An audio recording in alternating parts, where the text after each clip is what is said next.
అస్మద్గురుభ్యో నమ. ఓం నమో నారాయణాయ. ఓం నమ శివాయ. మిత్రులందరికీ నమస్కారం. భక్తిపథం 6457 ఛానల్కు స్వాగతం. కార్తీక మహాపురాణము 28వ రోజు పారాయణము, పంచవింశోధ్యాయము. శ్రీకృష్ణుడు చెబుతున్నాడు, సత్యభామ నారద ప్రోక్తాలైన సంగతులతో ఆశ్చర్యమానసుడైన పృథువు ఆ ఋషిని పూజించి అతని వద్ద సెలవు తీసుకున్నాడు. ఆ కారణంగా ఈ 3 వ్రతాలు కూడా నాకు అత్యంత ప్రీతిపాత్రాలై ఉన్నాయి. మాఘ కార్తీక వ్రతాముల వలనే తిథులలో ఏకాదశి, క్షేత్రములలో ద్వారక నాకు అత్యంత ప్రియమైన విసుమ. ఎవరైతే వీటిని విధి విధానంగా ఆచరిస్తారో వాళ్ళు నాకు యజ్ఞాధిక్రతు కర్మకాండలు చేసిన వారి కంటే కూడా చేరువ సన్నిహితులవుతున్నారు. అటువంటి వాళ్ళు నా కరుణాపూర్ణులై పాపభీతి లేని వాళ్ళు అవుతారు. శ్రీకృష్ణ వచనామృత శ్రవణజాత విస్మయమైన సత్యభామ, స్వామి ధర్మదత్తునిచే ధారబోయబడిన పుణ్యం వలన కలహకు కైవల్యం లభించింది. కేవలం కార్తీక స్నాన పుణ్యం వలన రాజద్రోహాది పాపాలు పటాపంచలైపోతున్నాయి. స్వయంకృతాలో కర్తల నుండి దత్తములో అయినవి సరే, అలా కాకుండా మానవజాతికి పాపపుణ్యాలు ఏర్పడే విధానమేమిటి, దానిని వివరించు అని కోరడంతో గోవిందుడిలా చెప్పసాగాడు. పాపపుణ్యములు ఏర్పడు విధానము. దేశగ్రామ కులానిస్యుర్భోగభాంజీకృతాదిషు కలౌతు కేవలం కర్త ఫలభక్పుణ్యపాపయో. ప్రియా, కృతయుగంలో చేయబడిన పాపపుణ్యాలు గ్రామానికి, ద్వాపర యుగంలోనివి వారి వారి వంశాలకి చెందినవి.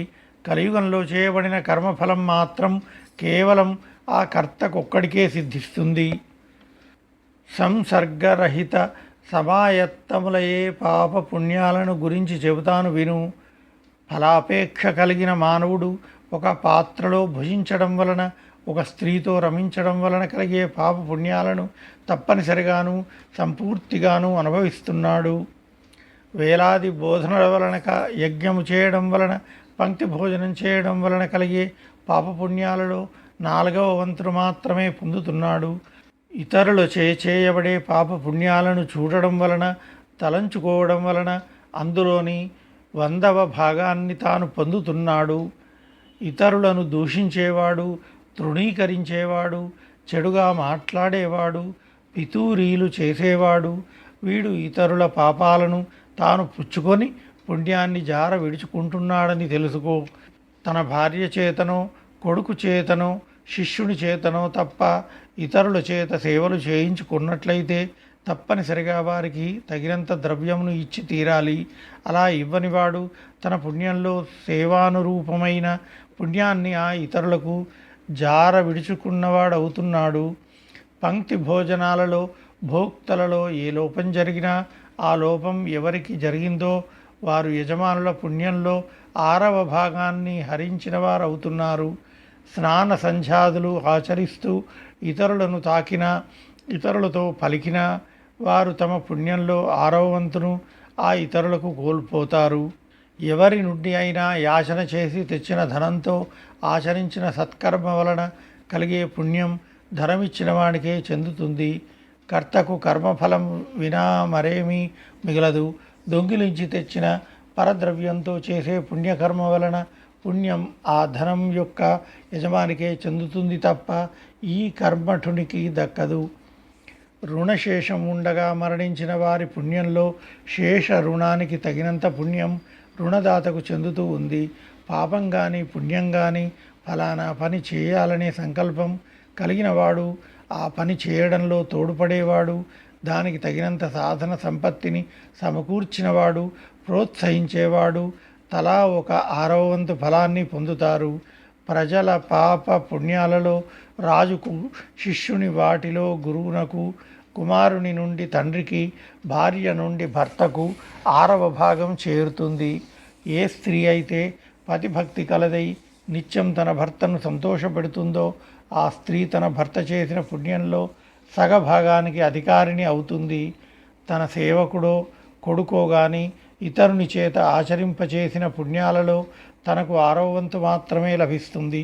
ఈ విధంగా ఇతరులెవరూ మనకి దానం చేయకపోయినా, మనకే నిమిత్తము లేకపోయినా వివిధ జన సాంగత్యాల వలన పాపపుణ్యాలు మానవులకు ప్రాప్తించక తప్పడం లేదు.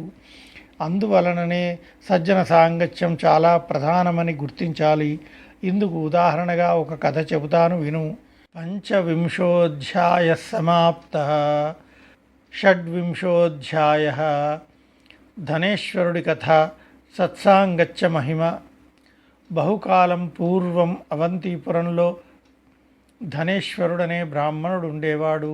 సహజంగానే ధనికుడైన అతగాడు కులాచార భ్రష్టుడై పాపాసక్తుడై చరించేవాడు. అసత్య భాషణం, చౌర్యం, వేశ్యాగమనం, మధుపానం ఇత్యాది దుష్కర్మలలో చురుగ్గా పాల్గొనడమే కాక షడ్రసాలు, కంబళ్ళు, చర్మాలు మొదలైన వర్తకాలు కూడా చేసేవాడు. వర్తక నిమిత్తం ఒక దేశం నుంచి మరొక దేశానికి వెళ్ళడం అతని అలవాటు. అదేవిధంగా ఒకసారి మహిష్మతి నగరం చేరాడు. ఆ నగర ప్రాకారం చుట్టూ నర్మదా నది ప్రవహిస్తూ ఉంది. ధనేశ్వరుడు ఆ పట్టణంలో వర్తకం చేసుకుంటూ ఉండగానే కార్తీక మాసం ప్రవేశించింది. దానితో ఆ ఊరు అతిపెద్ద యాత్రాస్థలిగా పరిణమించింది. వచ్చే పోయే జనాల రద్దీ వలన వర్తకం బాగా జరుగుతుంది కదా. ధనేశ్వరుడు నెలంతా అక్కడే ఉండిపోయాడు. వర్తక లక్ష్యంతో ప్రతిరోజు నర్మదా తీరంలో సంచరిస్తూ అక్కడ స్నాన, జప, దేవతార్చనా విధులు నిర్వహిస్తున్న వారిని చూశాడు. నృత్యగాన మంగళ వాద్యయుతంగా హరికీర్తనలను, కథలను ఆలపించేవారు, విష్ణు ముద్రలను ధరించిన వాళ్ళు, తులసి మాలలతో అలరారుతున్న వాళ్ళు అయిన భక్తులను చూశాడు. చూడటమే కాదు, నెలపొడుగునా తాను అక్కడే మసలుతూ ఉండటం వలన వారితో పరిచయం కలిగింది. వారితో సంభాషిస్తూ ఉండేవాడు. ఎందరో పుణ్యపురుషులను స్వయంగా స్పృశించాడు. తుదకు ఆ సర్జన సాంగత్యం వలన అప్పుడప్పుడు విష్ణు నామోచ్చరణం కూడా చేసేవాడు. నెల రోజులు ఇట్లే గడిచిపోయి కార్తీకోద్యాపన విధిని, విష్ణు జాగరాన్ని కూడా దర్శించాడా ధనేశ్వరుడు. పౌర్ణమి నాడు గోబ్రాహ్మణ పూజలు ఆచరించి దక్షిణ భోజనాదులను సమర్పించే వ్రతస్థులను చూశాడు. పిదప సాయంకాలం శివప్రీత్యర్థం చేయబడే దీపోత్సవాలను తిలకించాడు. సత్యభామ, నాకు అత్యంత ప్రీతికరమైన కార్తీక మాసంలో శివారాధన దేనికి అని ఆశ్చర్యపడకు సుమా. మమ రుద్రస్య యః కశ్చిదంతరం పరికల్పయేత్ తస్య పుణ్యక్రియా సర్వాన్ నిష్ఫలాస్యున్న సంశయ. ఎవరైతే నన్ను, శివుణ్ణి భేదభావంతో చూస్తారో వారి యొక్క సమస్తమైన పుణ్యకర్మలు కూడా వృధా అయిపోతాయి. అదీగాక ఆ శివుడు కార్తీక పౌర్ణమి నాడే త్రిపుర సంహారం చేసిన వాడవడం చేత కూడా ఆయన రోజున ఆరాధిస్తారు. ఇక ధనేశ్వరుడి పూజా మహోత్సవాలన్నింటినీ ఎంతో ఆశ్చర్యంతోనూ వాంఛతోనూ చూస్తూ అక్కడక్కడే తిరుగుతున్నాడు. కానీ ఆ సమయంలోనే కాలవశాన ఒక కృష్ణ సర్పం అతన్ని కాటువేయటం, తక్షణమే స్పృహ కోల్పోవడం, అపస్మారకంలో ఉన్న అతగాడికి అక్కడి భక్తులు తులసి తీర్థాన్ని సేవింపచేయటం, ఆ అనంతరం క్షణంలోనే ధనేశ్వరుడు దేహత్యాగం చేయడం జరిగింది. మరుక్షణమే యమదూతలు వచ్చి అతని జీవుని పాశబద్ధుడిని చేసి కొరడాలతో మోదుతూ యముని వద్దకు తీసుకువెళ్ళారు. యముడు అతని పాపపుణ్యాల గురించి విచారణ ఆరంభించగా చిత్రగుప్తుడు, హే ధర్మరాజా, వీడు ఆగర్భ పాపాత్ముడే గాని అణువంతైనా పుణ్యం చేసినవాడు కాడని చెప్పాడు.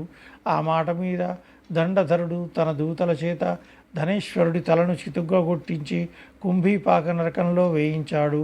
కానీ ధనేశ్వరుడు ఆ నరకంలో పడగానే అక్కడి అగ్నులు చప్పగా చల్లారిపోయాయి. ఆశ్చర్యపడిన దూతలు ఈ విషయాన్ని కాలునికి విన్నవించారు. అంతకంటే అబ్బురపడిన నరకాధీశుడు తక్షణమే ధనేశ్వరుడు తన కొలువునకు పిలిచింపించి పునర్విచారణను తలపెట్టుతూ ఉండగా అక్కడికి విచ్చేసిన దేవర్షి అయిన నారదుడు, ఓ యమధర్మరాజా, ఈ ధనేశ్వరుడు తన చివరి రోజులలో నరక నివారకాలైన పుణ్యాలను ఆచరించాడు కనుక ఇతనిని నీ నరకం ఏమీ చేయలేదు. ఎవరైతే పుణ్యపురుష దర్శనం, స్పర్శన, భాషణలకు పాత్రులో వారా సజ్జనులను యొక్క పుణ్యంలో 6వ భాగాన్ని పొందుతూ ఉన్నారు. అటువంటిది ధనేశ్వరుడు ఒక నెలపాటు కార్తీక వ్రతస్థులైన ఎందరెందరో పుణ్యాత్ములతో సాంగత్యం చేసి విశేష పుణ్యభాగాలను పొంది ఉన్నాడు. కార్తీక వ్రతస్థుల సహజీవనం వలన ఇతను కూడా సంపూర్ణ కార్తీక వ్రత ఫలాన్ని ఆర్జించుకున్నాడు. అదీగాక అవసాన అవసాన వేళ హరిభక్తుల చేత తులసి తీర్థమును పొందాడు. కర్ణపుటాలలో హరినామస్మరణం జరపబడింది. పుణ్య నర్మదా తీర్థాలతో వీని దేహము సుస్నాతమయ్యింది. అందరు హరిప్రియుల ఆదరణకు పాత్రుడైన ఈ విప్రుడు నరకానుభవానికి అతీతుడేనని తెలుసుకో. ఇతగాడు దేవతా విశేషుడు, పుణ్యాత్ముడైన ఈ భూసురుడు పాప భోగాలయైన నరకమందు ఉండేందుకు అనర్హుడు అని బోధించి వెళ్ళాడు. 25, 26 అధ్యాయములు సమాప్తము. 28వ రోజు పారాయణము సమాప్తము.